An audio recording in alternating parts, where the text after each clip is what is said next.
Sejak awal industrialisasi Malaysia di tahun 1950-an, pemerintah memberikan insentif kepada perusahaan-perusahaan perintis seperti pengurangan pajak.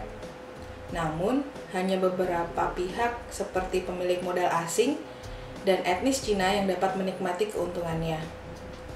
Sebagai akibatnya, maka terjadilah ketidaksetaraan ekonomi yang terjadi antar etnis di Malaysia.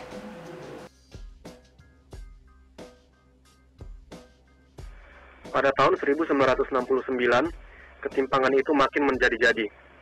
Pada puncaknya, pecahlah kerusuhan Malaysia Mei 1969.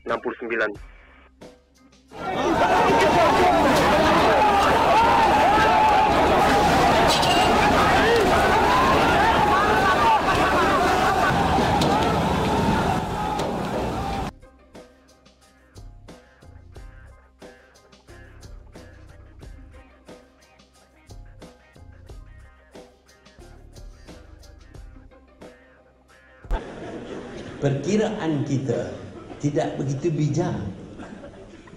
Kita mudah terpengaruh dengan perkara-perkara yang tidak penting, perkara-perkara yang remeh.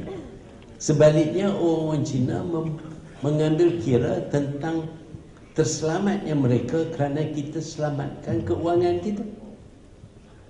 Asas membuat keputusan antara Melayu dengan Cina ini berlain sama sekali. Kalau kita tidak bijak, satu hari kita akan hilang kuasa.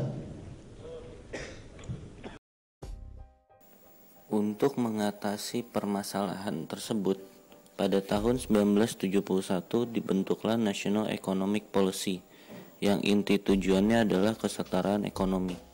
Program NEP ini memandatkan bahwa kepemilikan bumi putra harus dinaikkan sampai 30%. Dan sebaliknya kepemilikan asing diturunkan ke 30%.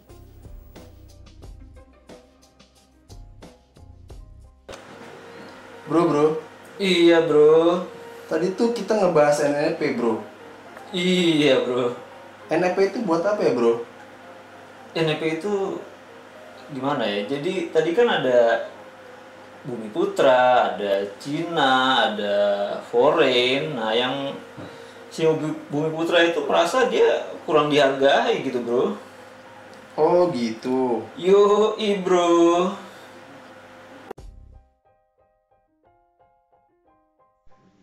Seiring dengan itu, Malaysia juga mengubah orientasi industrinya menjadi industri yang berorientasi ekspor.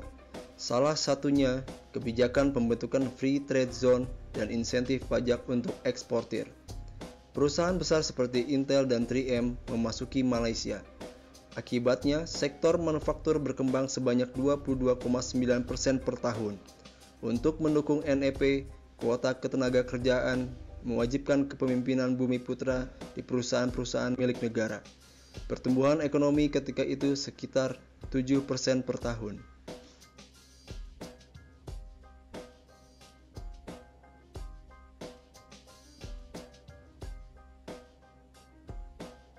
Pada tahun 1980, Mahathir Mohamad menjadi Perdana Menteri.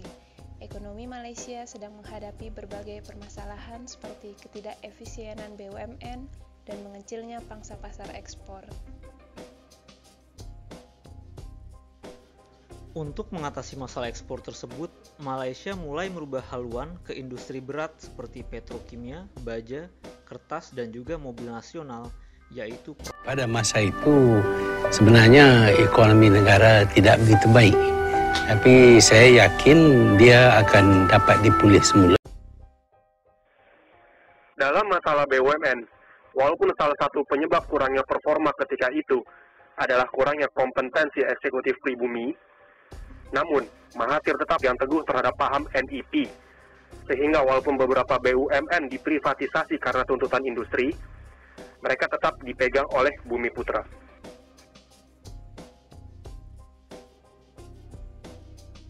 Pada pertengahan 80-an, Malaysia dihantam penurunan harga komoditas sehingga memperlambat pertumbuhan ekonomi.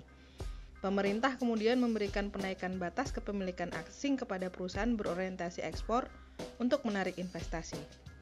Rencana ini berhasil sehingga GDP menjadi 6% per tahun. Pada tahun 1991, PM Mahathir memperkenalkan Vision 2020. Beliau menargetkan pertumbuhan 7% per tahun. Faktanya, pada tahun 1991 sampai 1996, Malaysia tumbuh rata-rata 9,6% per tahun, dan kesetaraan antar etnis meningkat. Modal asing pun mencapai rekor 23% pada tahun 1992. Petronas Tower, gedung tertinggi di dunia ketika itu didirikan.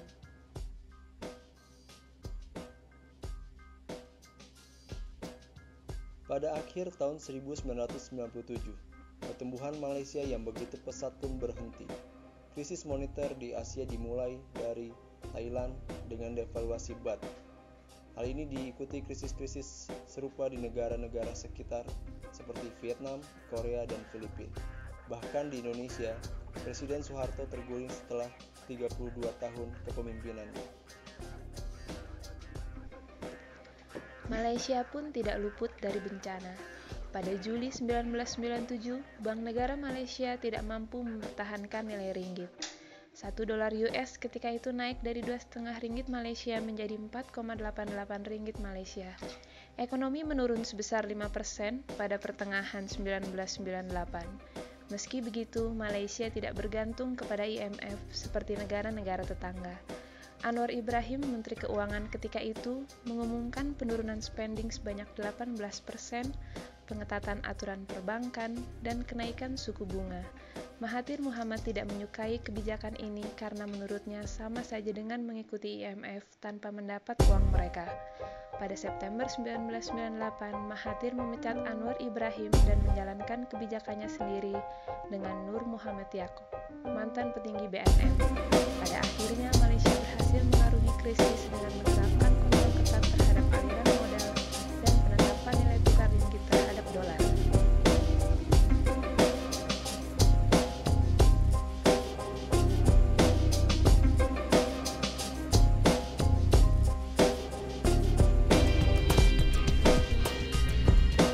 Pada 3 April 2009, Najib Razak menjadi Perdana Menteri.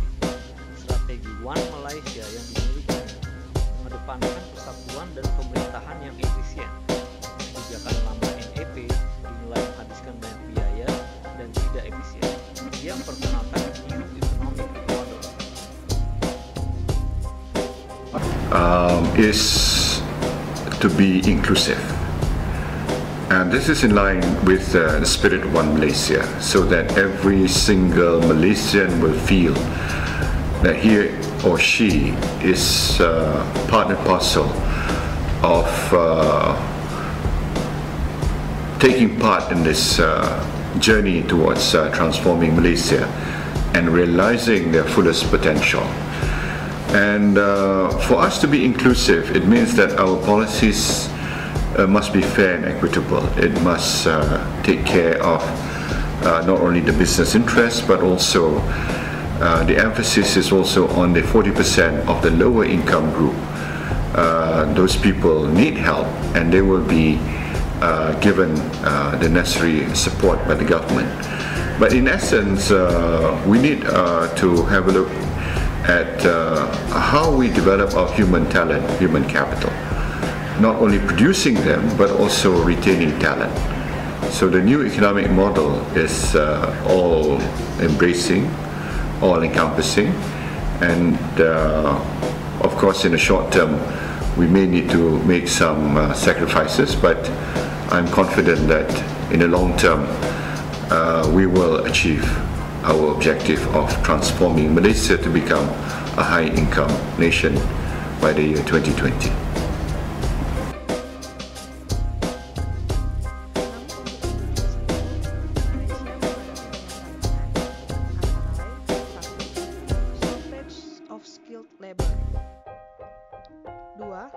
Kurangnya semangat entrepreneurship di masyarakat Malaysia. 3. Mengurangi keharusan kepemilikan bumi putra dari 30% menjadi 12,5%.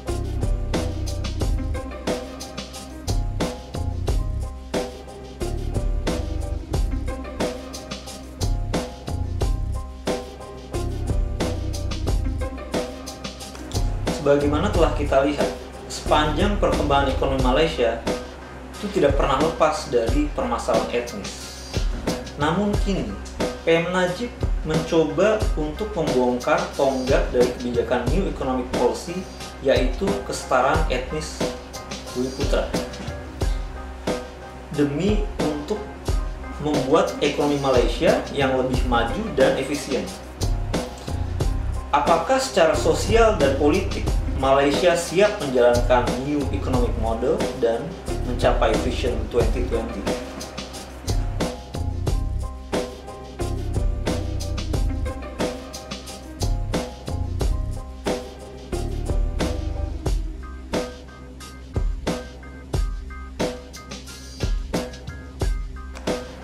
Kalau menurut gue sih kebijakan itu oke. Ya kan dengan itu justru bisa memicu Bumiputra untuk terus bersaing dan meningkatkan kompetensinya terhadap etnis yang lain. Menurut gue sih belum, karena mayoritas penduduk Malaysia itu 55% itu orang Bumiputra.